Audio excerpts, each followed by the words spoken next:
Mr. Chairman, I just felt compelled to speak out because this is not an amendment that actually seeks to do anything. My colleagues across the aisle, if they had read the AIMS, they would know that this AIMS actually funds law enforcement at $10 billion.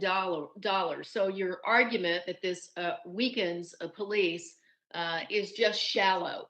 You know, I'm sick and tired of allowing you to talk about this defund the police movement, but with not a single action in the Democratic Congress has sought to do just that.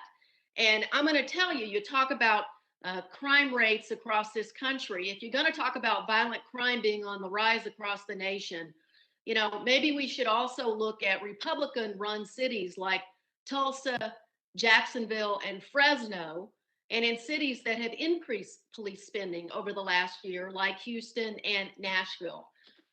My colleagues, we are in the middle of the largest public health crisis in our lifetimes.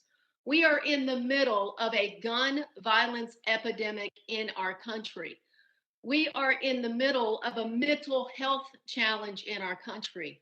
We are in the middle of extreme poverty and people being laid off as a result of a public health crisis. So I need my Republican colleagues to read the damn AIMS, and I need each of you to stop spinning this for political purposes to Democrats, because I refuse to sit here and take it anymore.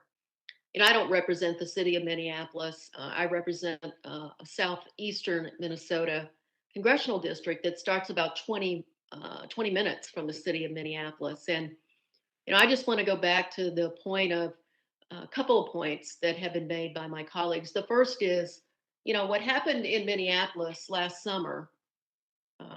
Many of us Democrats in the state of Minnesota spoke out against the violence and the looting. But what happened in Minnesota happened because Derek Chauvin put his knee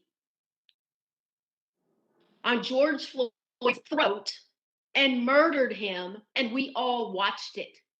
So please don't come here and tell me that what happened in Minnesota happened because of the defund the police movement.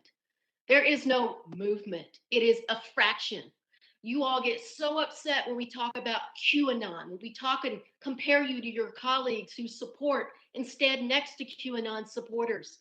And yet you do exactly what you're doing today. I want to read you a quote. And Mr. Chairman, this was entered into the record, but I'm quoted in this Wall Street Journal article that Ms. McMorris Rogers has been referencing here today. And by the way, the city of Savage is in my congressional district. The reporter from the Wall Street Journal was here getting reaction to something happening in Minneapolis from my district. So Savage is a dateline. Savage has nothing to do with any of what you've talked about here today.